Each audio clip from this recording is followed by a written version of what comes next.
नमस्कार मित्रों, आज आपके लिए प्रस्तुत है उषा प्रेमवदा जी की बहुचर्चित कहानी मुक्ता और शशि। अगर माँ हमेशा यह शिकायत करती कि मैं मुक्ता को शशि से ज़्यादा चाहता हूँ तो उनका आरोप झूठा न था। पर मैं हमेशा इस बात को हंस के टालता आया था। मैं जानता था कि शशि जहाँ माँ, पापा, बाबा, दादी सबकी दुलारी है, मुक्ता अपने 6 भाई बहनों में सबसे बड़ी है और मातृहीन होने के कारण उसके नाज नखरे उठाने वाला कोई नहीं है।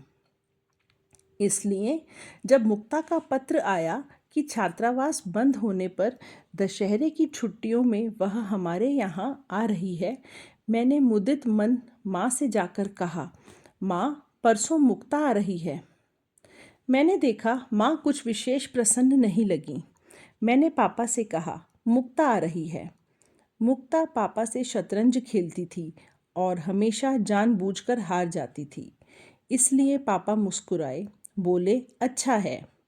मेरी ओर एक दृष्टि डालकर माँ ने धीमे से कहा, अच्छा तो है, पर गोविंद सहाय के यहाँ जो आना जाना होगा तो उसका मुक्ता को क्या करना? पापा ने कहा। एक खींची दृष्टि माँ ने उन पर डाली और लंबी सांस खींचकर चुप हो गईं।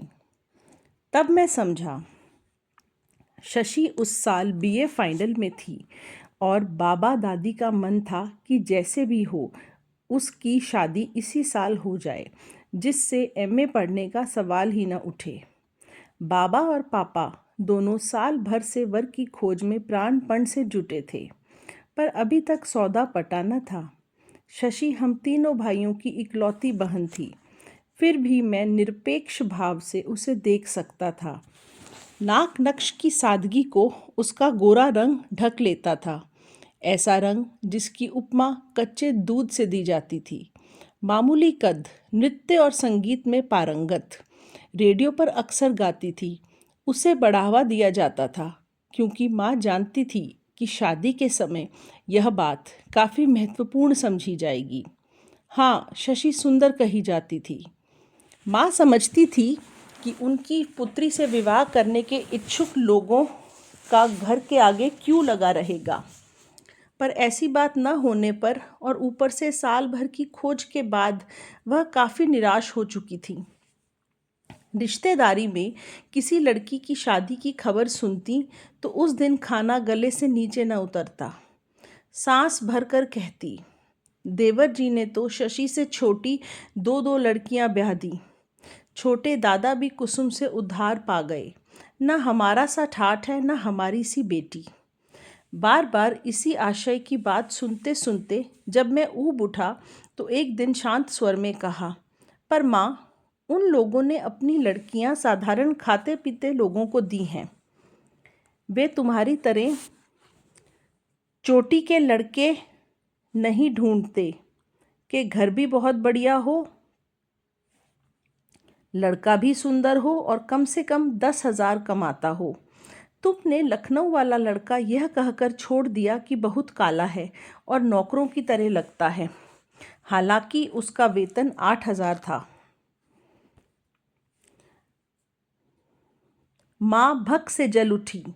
अच्छा, तुम्हारे भाषण देने की कोई ज़रूरत नहीं है। हम लोग मर जाएं तो जहाँ चाहो वहाँ बहन को ढकेल देना। आंगन के कोने से दादी के भी डांटने की आवाज़ स्पष्ट आई। मैं चुपचाप खिसक गया। इत्तेफाक की बात, शहर के नए डिस्ट्रिक्ट मैजिस्ट्रेट पापा के सहपाठी निकल आए। आना जाना आरंभ हुआ और बातों बातों में उनकी पत्नी ने बताया कि उनका सबसे छोटा भाई 2 साल पहले एडमिनिस्ट्रेटिव सर्विस में आ गया है और अभी कंवारा ही है। इनके जाने के बाद माँ ने शशि को कड़ी हिदायत दी कि अब कभी मिसेस सहाय आया करें तो वह हमेशा रेशमी साड़ी पहनकर अदब कायदे से उनके सामने निकला करे। बाबा जोर शोर से चिट्ठी पत्री में लग गए। प्रसिद्ध फोटोग्राफर का खींचा शशि का फोटो लेकर पापा गोविंद सहाय की ससुराल के 2 चक्कर भी लगा आए। इसके लिए उन्हें ज़रूरी मुकदमे भी टालने पड़े, पर लड़की की शादी का मामला था। घर के पर्दे बदले गए, सोफ़ों की ओवरहॉलिंग हुई, शशि की नई साड़ियाँ खरीदी गई और माँ ने मिसेस सहाय को यह भी बता दिया कि घर में पुरानी मोटर इस्तेमाल की जा रही है, क्योंकि शशि को तो नई मोटर ही दी जाएगी। माँ उन दिनों बहुत प्रसन्न थी। मिसेस सहाय ने, जिन्हें घर में सब ने लड़के की बहन कहना शुरू कर दिया था, कुछ घुमा फिराकर यह प्रकट कर दिया था कि शशि उन्हें काफ़ी पसंद है। फिर माँ को पता चला कि लड़का 20 दिन की छुट्टी लेकर बहन के पास कानपुर आ रहा है। उस दिन घर में 5 बड़ों की कॉन्फ्रेंस हुई, जिसमें मैं भी शामिल था। उसमें माँ ने यह प्रस्ताव रखा कि लड़के से शादी की कोई जिक्र न किया जाए और उसे हमारे घर आने व मिलने जुलने को प्रोत्साहित किया जाए। जहाँ वह शशि को देखे वह उससे संपर्क में आए। मौका होगा तो सबसे छोटे भाई चीनू के जन्म दिवस के अवसर पर चाय पार्टी करके उसमें शशि के नृत्य का आयोजन भी किया जाएगा। फिर लड़के पे दबाव डाला जाए कि वह शशि से विवाह कर ले। पापा और बाबा काफ़ी सिर हिलाने और खुजलाने के बाद राज़ी हो गए। पापा तो इसलिए कि वह घर की शांति बनाए रखने के लिए माँ की हर बात मान लेते थे। फिर वह उदार विचारों के भी थे। शशि अगर घर वालों के सामने किसी से मिले जुले तो उन्हें उसमें आपत्ति न थी। दादी ने अवश्य काफ़ी शोरगुल मचाया और अंत में आंसू भर कर अपनी चारपाई पर जा लेटी। पर माँ ने उनके पायते बैठकर नए रीति रिवाजों और शादी में आने वाली नई नई मुश्किलों पर अत्यंत मीठे स्वर में समझाया और अंत में कहा, लड़कियाँ कॉलेज जाती हैं, वहाँ भी तो लड़कों से मिलती जुलती हैं। इसमें कोई बुराई नहीं अम्मा जी, अपनी मुक्ता को ही देखो, लड़कों के साथ पढ़ती है। माँ के आगे दादी ने भी हथियार डाल दिया। दशहरा पास आ रहा था। हमारे घर में अभिनय के लिए स्टेज तैयार था। थोड़े दिनों के लिए 2 नौकर और रख लिए थे। शशि को ड्राइंग रूम की सारी कुर्सियों के लिए कुशन काटने पड़े थे और 2 घंटे रोज़ गाने का अभ्यास करना पड़ता था। ऐसे में आ गई मुक्ता, अपनी चमकदार आंखों में उल्लास भरे और होठों पर रह रहकर फूट पड़ने वाली हंसी लिए।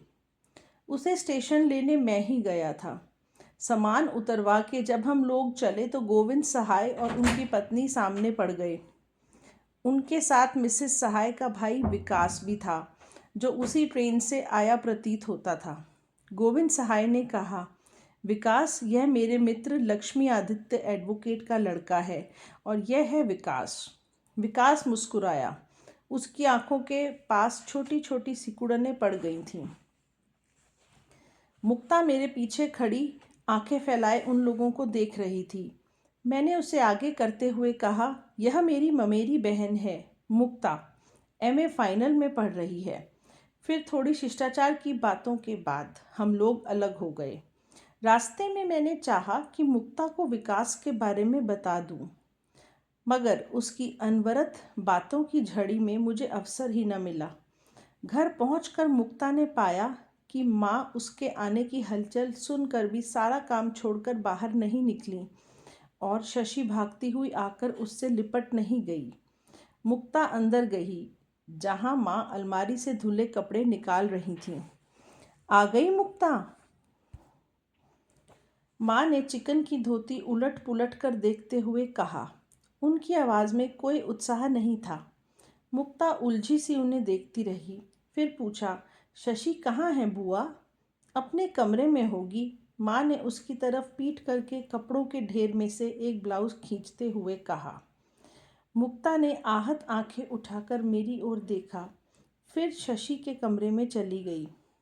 उसे देखकर शशि ने तानपुरे पर उंगलियां चलाना रोककर बैठे ही बैठे कहा, आ गई जीजी? मुक्ता ने बैठकर कहा, बड़ी प्रैक्टिस हो रही है, रेडियो पे प्रोग्राम है क्या? मेरी तरफ देखकर शर्म से लाल होते हुए शशि ने कहा, नहीं तो यूं ही, और सामने रखी कॉपी के पृष्ठ पर उंगली फेरने लगी। उसकी मुद्रा कह रही थी कि आप आ गई हैं तो बैठिए, वैसे मुझे काम बहुत है। मुक्ता कुछ देर देखती रही, फिर उठती हुई बोली, चलो दादा, तुम्हारे कमरे में चलें। मेरे कमरे में पहुंचकर उसने मुझसे पूछा, दादा, कहीं तुम भी तो व्यस्त नहीं हो? फूफा जी तो कचहरी गए होंगे। मैं मन ही मन शशि और माँ पर उबल रहा था। इतने में मेरा प्रिय कुत्ता बाबर दौड़ता हुआ आया और अगले पैर मुक्ता के घुटने पर रख जोर जोर से पूंछ हिलाने लगा। मैं मुक्ता की तरफ पीट कर खिड़की से बाहर देखने लगा, जिससे वह अपनी छलछलाई आंखें चुपचाप पहुंच सके। गोविंद सहाय को सपरिवार चाय का निमंत्रण 2 दिन बाद के लिए भेजा गया था। ये 2 दिन मुक्ता ने दादी को रामायण सुनाकर काटे। रात को पापा के साथ शतरंज खेलती थी और बहुत ऊबने पर मेरे पास आ जाती थी। इन 2 दिनों में एक बार भी माँ उसके पास आकर नहीं बैठी, न उसके बालों पर हाथ फेरकर दुलार किया, न शशि ने उससे पलंग पर लेटकर मचल कर कहा, जीजी यूनिवर्सिटी के हाल सुनाओ। जब निमंत्रण वाले दिन शशि के लिए एक भारी सी मैसूर जॉर्जेट की साड़ी माँ ने निकाली तो मुक्ता ने कहा, हाय बुआ, मैं तो एक भी अच्छी साड़ी नहीं लाई हूँ, मैं क्या पहनूंगी। माँ ने बड़ी मिठास से कहा, रानी बेटी, तुम्हें तो आज थोड़ी तकलीफ़ करनी पड़ेगी। ज़रा चौके में देखना पड़ेगा कि काम ठीक से हो, नौकर तो मरे ऐसे ही हैं। मुक्ता झट से राज़ी हो गई। मैं सब कर लूँगी बुआ, तुम फिक्र न करो, तब मेरा सादी धोती में भी काम चल जाएगा। मैं चुप रहा, पर माँ ने मेरा चेहरा देखकर जान लिया कि मुझे अच्छा नहीं लगा है। मुक्ता के जाने के बाद मुझे समझाया गया, खाने की कुर्सियाँ तो 8 ही हैं ना, 4 हम लोग, 5 वे बाबा, 3 वे लोग आएंगे, मुक्ता के लिए जगह कहाँ है। मैं तब भी चुप रहा। शाम तक तैयारियां हो गईं। शशि को माँ ने 3 बजे से ही तैयार होने को कह दिया था। मुक्ता जगन और केवल को लेकर प्लेटें धुलवाने और मेज़ ठीक करवाने में व्यस्त थी। बीच बीच में चौके में भी झांक आती थी। दादी चौके में मूढ़े पर आसीन थी। 4:45 पर उन्होंने कहा, मुक्ता हाथ मुँह धोकर ज़रा आदमी बन जा, चुड़ैल सी बाल खोले घूम रही है। तब मुक्ता दबे पांव ड्राइंग रूम में गई, जहां माँ छोटी छोटी चीज़ें उलट पुलट कर रही थीं। कभी गुलदस्ते का फूल ठीक करती, कभी पर्दा खींचती, फिर कभी समेट देती। मुक्ता ने कहा, बुआ, शशि को गहरी कत्थई साड़ी बेकार पहनाई, इस वक्त तो हल्के रंग चलते हैं। माँ कुछ झुंझला गई। मुक्ता, गोरा रंग तो गहरे रंगों में ही चमकता है। एक क्षण चुप रहकर मुक्ता ने पूछा, बुआ, क्या कोई शशि को देखने आ रहा है। उसी क्षण पोर्टिको में गोविंद सहाय की मोटर रुकी और मुक्ता अंदर भाग गई। विकास देखते ही माँ को भाग गया। उसका सहज आचरण, हंसमुख स्वभाव और आकर्षक व्यक्तित्व था भी ऐसा। चाय की मेज पर शशि माँ के पास बैठी, इतनी दूर के विकास उसे आंख भर देख सकता था। बात करने के लिए बीच में गोविंद सहाय, बाबा और माँ की दीवार पार करनी पड़ती थी। चाय समाप्ति पर थी। अचानक मिसेस सहाय ने माँ से कहा, आपकी एक भतीजी आई हुई है ना, वह कहाँ है।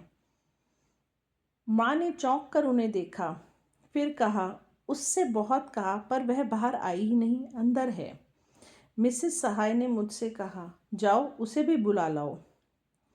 मैं उठा। माँ अपनी प्लेट की तरफ देख रही थी। मुक्ता से मैंने कहा, चलो तुम्हें बुला रही हैं। उसने झिझक के कहा, बुआ नाराज़ तो ना होंगी। बुआ क्यों नाराज़ होंगी पगली, चलो जल्दी से, तुम जाओ, मैं अभी आई। कुछ देर में मुक्ता आई। खुले बाल लपेटकर 2 कांटों से अटका लिए थे, पर जूड़ा ढलका पड़ रहा था। सादी सफ़ेद चिकन की धोती थी। उसे देखते ही विकास अपनी कुर्सी छोड़कर उठ खड़ा हो गया। बैठिए। अनजाने में हल्की मुस्कुराहट मुक्ता के होठों पे आ गई। आप बैठिए, मेरे लिए कुर्सी आ जाएगी। मैं भी खड़ा था। अपनी कुर्सी पर मुक्ता को बैठने का इशारा जगन को एक कुर्सी और लाने को कह दिया। मुक्ता बैठ गई। मेज पर एक नए प्राणी के आ जाने से बातों का नया दौर चल पड़ा। मुक्ता बीच बीच में कभी माँ कभी मेरी तरफ देखती जाती। पास बैठे विकास की बातों का उत्तर उसने हाँ हूँ में ही दिया, पर स्वभाव से अधिक वाचाल होने के कारण गोविंद सहाय से उसने खूब बातें की। वह समझ रही थी कि विकास से उसका ज़्यादा मिलना जुलना ठीक नहीं है। उसकी बातों पर सब हंस रहे थे। माँ के होठों पर मुस्कान जम सी गई थी। शशि नीचे देख रही थी। कभी कभी काजल लगी मोटी आंखें उठाकर मुक्ता को देख लेती थी। अतिथि विदा होने के बाद मुक्ता ने हुमक कर कहा, बुआ, लड़का बड़ा अच्छा है। उसका और शशि का जोड़ बड़ा अच्छा रहेगा। बस हो जाए शादी। माँ कुछ पिघली। तू तो भूतनी सी सामने चली आई। यह भी न हुआ कि ठीक से जूड़ा बना ले। मुक्ता मुस्कुराती रही। माँ उस दिन बहुत प्रसन्न रही। बीच बीच में कह उठती थी, शशि आज कैसी प्यारी लग रही थी, गुड़िया जैसी। मुक्ता कहती, बुआ, हमारी शशि जैसी लड़कियां होती कहाँ हैं। जब गोविंद सहाय ने हम सबको खाने पे बुलाया तो माँ ने चाहा कि सिर्फ वह और शशि हो आए। मुक्ता को 2 दिन से जुकाम था। उसने जाने से इनकार कर दिया। माँ ने चैन की सांस ली। मेरा भी मन जाने को न था और पापा किसी काम में लग गए थे। शशि को खूब सजाकर और सबसे अनुमोदन करवाकर माँ उसे लेकर चली गई। मैं भी इधर उधर घूमने चला गया। लौटा तो देखा कि विकास आया है। मुझे थोड़ा आश्चर्य हुआ। विकास मुक्ता की तरफ देखता हुआ बोला, आज दीदी ने तमाम लोगों को बुलाया है। मैं ज़रा भीड़ भाड़ से घबराता हूँ, इसलिए चुपचाप यहाँ चला आया। मैंने बैठते हुए कहा, इसलिए मैं भी नहीं गया। माँ की उपस्थिति का काला बादल वहाँ न था। हम लोग इधर उधर के तमाम विषयों पर बातें करते रहे। जितना ही ज़्यादा विकास खुलकर हम लोगों के समीप आता गया, उतना ही मैं बार बार सोचता कि शशि के लिए हमें कोई उससे अच्छा वर नहीं मिल सकता था। मुक्ता की स्निग्ध तरल आंखों में काली पुतलियां मुस्कुरा रही थी। मुख पर लजाया लावण्य आ रहा था। पर उसके जाने के बाद मुक्ता कुछ देर खोई आंखों से बाहर देखती रही। फिर मंद स्वर में कहा, दादा, शशि के लिए यह बिल्कुल ठीक है। कितने सुसंस्कृत, स्मार्ट, कितने हंसमुख। क्या बात काफ़ी आगे बढ़ चुकी है? हाँ, गोविंद सहाय और उनकी पत्नी शशि को पसंद करते ही हैं। फिर शशि भी ऐसी नहीं कि कोई देखकर नापसंद कर दे। इस बात का मुक्ता ने कोई जवाब नहीं दिया। कुशन के ऊपर कड़े हुए नमूने पर उंगलियां फिराती रही। फिर सोफे पर टिककर आंखें बंद करते हुए बोली, दादा, मैं बहुत थक गई हूँ। उसकी आवाज़ में अजीब सी बेबसी, अजीब सा सूनापन था। माँ का आदेश था कि मैं विकास से दोस्ती बढ़ाऊं और उसे बार बार आने को प्रोत्साहित करूं। शायद उसे प्रोत्साहन की आवश्यकता न थी, क्योंकि वह प्राय रोज़ ही थोड़ी देर के लिए आने लगा था। उसने शशि से ज़्यादा मिलने का प्रयत्न नहीं किया। मुक्ता से भी वह ज़्यादा नहीं बोलता था। बस चाय का प्याला हाथ में लेकर हम सब के साथ बैठने में ही संतुष्ट जान पड़ता था। जब मुक्ता से बोलता था तो भरपूर आंखों से उसे देखता था, पर उन आंखों में अथाह गहराइयाँ होती थी।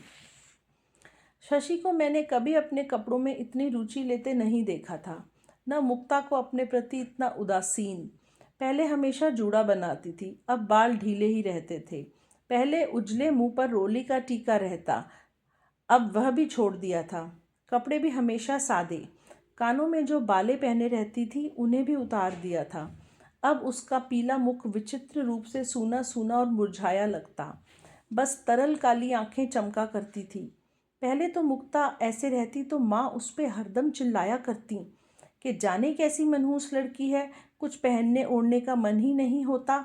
यही तो उम्र होती है पहनने ओढ़ने की, फिर क्या बुढ़ापे में श्रृंगार करेगी। कहीं जाते समय शशि कोशिश करती कि वह मुक्ता की तरह कपड़े पहने, पर अब माँ को देखकर भी नहीं देखा पर अब माँ ने देखकर भी नहीं देखा कि मुक्ता किनारेदार धोती पहनकर अतिथियों के सामने जाती है, जबकि शशि हर वक्त बढ़िया रेशमी वस्त्र पहने रहती है। 1-2 बार मैंने हंसी में कहा भी, माँ, मुक्ता को तो एक जोगिया धोती रंगवा दो, बैरागन बन जाए, बगुला भगत कहीं की। मुक्ता धीरे से हंस दी। माँ ने कहा, कोई ज़बरदस्ती थोड़े ही कर सकता है। वह बड़ी है, समझदार है, जो चाहे पहने ओढ़ेगी। क्या मैं शशि को हाथ पकड़कर उसके कपड़े पहनवाती हूँ? मुक्ता को वेश बनाकर घूमना है तो घूमे। माँ की नज़र बचाकर मुक्ता मेरी तरफ देखकर हंसी। उनके जाने के बाद कहा, मन भर गया ना, बड़े मेरे हिमायती बने थे। मैं सोच रहा था कि माँ को क्या हो गया है। जब मैं विकास के पास जाता तो अक्सर माँ शशि को मेरे साथ लगा देती थी। उसके बार बार मिसेस सहाय उससे बार बार मिसेस सहाय मुक्ता के बारे में पूछती हैं। यह जानकर माँ को कभी कभी मुक्ता को भी वहाँ भेजना पड़ता। अगर वहाँ मैं और विकास भी पहुँच जाते तो मुक्ता तुरंत चुप हो जाती। बात करती भी तो रुक रुक कर, अटक अटक कर, जैसे गले में कुछ फंस गया हो। विकास शशि से बातें करने लगता तो मुक्ता चैन की सांस ले मिसेस सहाय की ओर ध्यान लेती। मुझे लगता कि मैं एक ऐसा नाटक देख रहा हूँ जिसके पात्र अपना स्वाभाविक पाठ भूल गए हैं और समझ नहीं पा रहे हैं कि क्या करें कि दर्शकों को कोई संदेह न हो। विकास की छुट्टियां बीती जा रही थी। माँ घबराने लगी थी। रह रह कर मुझे और पापा को कौंचती कि विकास से अब शशि के लिए स्पष्ट रूप में पूछना चाहिए। इस बीच में कई बार शशि को माँ के आग्रह पर गाना भी सुनाना पड़ा था। विकास के प्रशंसा करने पर माँ की कल्पना ने एक ऊंची उड़ान ली और उसे भावी जमाता के रूप में देखने लगी। उस दिन मेरे साथ माँ गोविंद सहाय के घर गई थी। मंतव्य था कि मौका पाकर साफ साफ पूछ लेंगी। हम लोग उनके ड्राइंग रूम में बैठे थे। बात छिड़ गई थी नगर के एक प्रतिष्ठित व्यक्ति की पुत्री की, जिसने विरोध के बावजूद अपने सहपाठी से शादी कर ली थी। कितने शर्म की बात है, सिर हिलाते हुए मिसेस गोविंद सहाय ने कहा। मेरी और विकास की आंखें मिली। हम दोनों ने ही मुस्कुराहट रोकने की कोशिश की। इसीलिए तो, माँ ने कहा, मैंने शशि को लड़कियों के कॉलेज में भेजा। मेरी राय नहीं थी कि मुक्ता को यूनिवर्सिटी में पढ़ने भेजा जाए। स्वभाव की चंचल है, अकेली रहती है। बोर्डिंग में और लड़कियां हैं, पर कोई देखने वाला, समझाने बुझाने वाला तो नहीं है ना। मैं शंकित हो उठा। माँ ने अपनी बात का प्रभाव देखने को विकास पर नजर डाली, पर वह निर्विकार भाव से कुर्सी से सिर टिकाए छत के पंखे को देख रहा था। वहाँ हर एक से मिलती जुलती है, साथ सिनेमा जाती है, पिकनिक होते हैं, साथ ही पार्टियाँ देते हैं। मुझे तो कतई पसंद नहीं। भाई साहब को कोई फिक्र ही नहीं है। बड़ी हुई, शादी कर दें, पर मुक्ता हर चीज़ में दोष निकालेगी। उसे कोई पसंद ही नहीं आता। माँ, मैंने चेतावनी देते हुए कहा। माँ ने आग्नेय दृष्टि मुझ पे डाली, पर मीठे स्वर में कहती रही। अब कहती है एमए करके नौकरी करूँगी, अलग रहूँगी, पर साल अच्छा खासा कॉलेज में हंगामा मच चुका है। मैंने भाई साहब को लिखा है कि इस साल उसे भेजने की ज़रूरत नहीं, पर उन्होंने नहीं माना। इस साल भी वही स्टेज पर नाच गाना, वही ड्रामों में पार्ट लेना। 10 तरह के आदमी देखते हैं, 10 तरीके की बातें करते हैं। विकास वैसे ही पंखे को देख रहा था। मुझे माँ की बातें सुनना असह्य हो गया था। बोला, अब बस करो माँ, अब चलोगी नहीं? मिसेस सहाय की आंखें विस्मय से फैल गई। अच्छा, ऐसी बात? उन्होंने अविश्वास से कहा। बात पर बात चल पड़ी तो कह दिया, आप लोगों से इतना अपनापा है। माँ की बोली न जाने क्यों बड़ी मीठी थी। लाख उससे कहती हूँ कि क्या धजा बनाई है, ज़रा ढंग से रहा करो, पर वह कहती है, बुआ तुम बीच में न बोलो। मैं चुप रह गई। कोई और होता, सास या ननद, तो क्या कहता, ऐसी आज़ाद तबीयत। मैं उठकर खड़ा हो गया। विकास ने पंखे से नज़र हटाकर कहा, चल दिए, और स्वयं भी उठकर मेरे साथ पोर्टिको में आ गया। हम दोनों भी चुप थे। मैं दीवार पर चढ़ी हवा में झूल झूल जाती बेगम बेलिया की लचकीली शाखों को देख रहा था। विकास दीवार के सहारे टिका खड़ा था। कुछ देर में माँ आई। साधारण शिष्टाचार के बाद हम रवाना हुए। रास्ते में हम लोगों की इतने ज़ोर से कहा सुनी हुई कि जब तक हम घर पहुँचे माँ रोने लगी थी। मैं मोटर को गैराज में रखकर जब थका हारा अपने कमरे में पहुँचा तो चिंतित मुक्ता ने पूछा, क्या हुआ दादा? बुआ रो रही थी, उन्होंने मना कर दिया? नहीं मुक्ता, उन्होंने मना नहीं किया, पर तुम जाओ, मैं बहुत थका हूँ। खाना? वह और भी परेशान होकर बोली, नहीं खाऊंगा, बस तुम जाओ। मुक्ता चली गई। पता नहीं माँ ने पापा से क्या कहा। दूसरे दिन मुझे बड़ी करारी डांट पड़ी और पापा ने चिट्ठी देकर मुझसे कहा कि मैं स्वयं जाकर उसका जवाब लाऊं। मैं इतना अधिक विद्रोह में भर उठा कि चिट्ठी वहीं पापा की मेज़ पर छोड़कर वापस चला आया। बाद में पता चला कि पापा ने जगन से चिट्ठी भिजवा दी थी और उन लोगों ने कुछ दिन बाद उत्तर देने को कहा था। घर में विचित्र सा तनाव था। माँ मुझसे बोलती नहीं थी। मैं भी खाने का नियत समय बताकर काफ़ी रात को आता और ढका खाना चुपचाप खा लेता। सबसे अधिक परेशान मुक्ता थी। कभी मेरे पास आती, फिर अंदर माँ के पास भागती, पर उसके लाख जिद करने पर भी मैं लड़ाई का कारण न बता सका। 3-4 दिन बाद मैं सिनेमा गया। वहाँ मुझे विकास मिल गया। फिल्म समाप्त होने पर हम साथ ही बाहर निकले। कुछ दूर जाकर विकास रुक गया।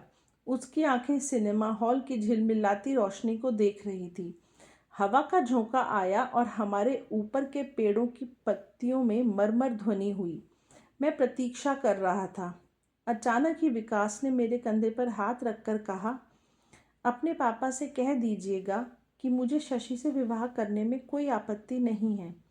मैं अवाक उसका मुंह देखता रह गया। बाकी बातें तो पिताजी तय करेंगे, उसने आगे कहा। न जाने क्यों मुझे लगा कि वह सच नहीं कह रहा है। विकास सचमुच शशि से विवाह कर लेगा, पर मुख पे यह पराजय का भाव क्यों है? आंखों में इतना सूनापन, आवाज में इतनी थकान। क्या शशि से विवाह करने के विचार में कोई हर्ष या उल्लास नहीं? अच्छा, अब चलूं, नमस्ते, कहकर विकास चला गया। मैं घर लौटा तो मुक्ता मेरे कमरे में थी। मैं थक कर कुर्सी पर बैठता हुआ बोला, तुम्हें मालूम है मुक्ता, आज विकास ने मुझसे कहा कि वह शशि से शादी करने को राजी है। वह चौंकी और मुझे स्थिर दृष्टि से देखती रह गई। उसके हाथ कुर्सी पर वैसे ही निश्चल रखे रहे। आंखों में कुछ जला, कुछ बुझा। फिर अपने को साध कर उसने एक लंबी गहरी सांस खींची और धीरे से कहा, बहुत खुशी की बात है दादा। उसका अनिश्चित सा स्वर। थोड़ी देर कांप कर चुप हो गया। वह उठी और बाहर चली गई। धीरे से मैं भी दरवाजे तक आया। देखा, बरामदे में मुक्ता दोनों हाथों में मुंह छिपाए खड़ी थी। मुक्ता, मैंने धीरे से पुकारा। मुक्ता ने मेरी ओर देखा नहीं। दाहिने हाथ से आंखें पूछी और बाई हथेली मुंह पर रखे हुए अपने कमरे की ओर चली गई। न जाने क्यों मैं विकास की बात माँ या पापा से न कह सका। दूसरे दिन सुबह मुक्ता ने चाय पीते वक्त उसी शाम को घर जाने का निश्चय बताया। पापा ने मना किया, माँ ने भी, पर उसने दृढ़ स्वर में कहा, नहीं बुआ, मुझे पिताजी से भी तो मिलना है, मैं काफ़ी दिन तो रह ली। माँ ने ज़्यादा आग्रह नहीं किया। मामा को तार भिजवा दिया गया और मुक्ता अपनी तैयारी में लगी। मुझसे एकांत में पूछा, बुआ को बताया नहीं दादा? गले में कुछ फंसता सा निगल कर मैंने कहा, तुम्हारे जाने के बाद बता दूंगा, जल्दी क्या है? ट्रेन शाम को जाती थी। मैंने दोपहर को विकास को फ़ोन किया, मुक्ता आज जा रही है। उस तरफ से देर तक सन्नाटा रहा। फिर उसने पूछा, कब? मैंने ट्रेन का समय बता दिया। उसने कहा, अच्छा, तो मैं स्टेशन पर मिलूँगा। स्टेशन पर पहुंचकर पता चला कि ट्रेन कुछ लेट थी। मुक्ता को वेटिंग रूम में बैठाकर मैं बाहर आया तो देखा कि विकास एक ओर खड़ा भीड़ में हम लोगों को खोजने का प्रयत्न कर रहा है। मुझे देखकर उसने पूछा, मुक्ता? वेटिंग रूम में है, मैंने कहा। हम लोग भीड़ से हटकर किनारे हो गए। मैंने कहा, उस दिन मुक्ता के बारे में माँ ने जो कुछ भी कहा था वह सच नहीं था। विकास ने अपने दोनों होंठ भींच लिए और खोया सा अपने बालों में उंगलियां दौड़ाता रहा। ट्रेन 1.25 घंटा लेट है, मैं बोला। मुक्ता वेटिंग रूम में है। विकास ने भरपूर नज़र से मुझे देखा। मैं ज़रा बुक स्टॉल तक जा रहा हूँ, और हाँ, मैंने आपकी कल की बात मुक्ता को छोड़कर किसी और को नहीं बताई है। मैं उसके साथ वेटिंग रूम पर आया। दरवाजे पर विकास ठिठका। एक अनिश्चित सी मुस्कान उसके होठ के कोने को छू गई, पर उसकी आंखें, उसकी संपूर्ण मुद्रा किसी दृढ़ निश्चय का आभास दे रही थी। बाएं हाथ की उंगलियां बालों में दौड़ाते हुए दाहिने हाथ से उसने वेटिंग रूम के दरवाजे को धक्का दिया। बाहर खड़े हुए मैंने अंदर से उसका मंद व स्पष्ट स्वर सुना, मुक्ता, मुझे बताए बिना चुपचाप यूं चली जा रही थी, बिना कुछ कहे, बिना कुछ सुने। फिर मुक्ता की अनिश्चित वाणी सुनाई दी, मुझे कहना ही क्या था, पर मुझे तो कहना है। बहुत कुछ कहना है, अपनी सफाई देनी है। मुझे लगा अब मेरा बाहर खड़े रहना व्यर्थ है। मैं जब बुक स्टॉल की तरफ बढ़ा तो मुझे लगा कि इतने दिनों से जो भारी पत्थर सा मेरे सीने पे रखा था हट गया है। मैंने अपना कर्तव्य निभा दिया है। विकास और मुक्ता की शादी में माँ को जाना तो पड़ा, हर्ष भी प्रदर्शित करना पड़ा। आए गए नाते रिश्तेदारों सभी से उन्होंने कहा, देखा कैसा सुंदर अच्छा वर ढूंढा है भतीजी के लिए, कैसी अच्छी जोड़ी है। पर ये शब्द स्वयं उन्हें कितनी पीड़ा दे रहे थे, यह कुछ ही लोग समझ सके। इसलिए जब उन्होंने करवाहट में मुझसे फिर कहा कि मैं मुक्ता को शशि से ज़्यादा चाहता हूँ, तो मैंने चुपचाप सुन लिया।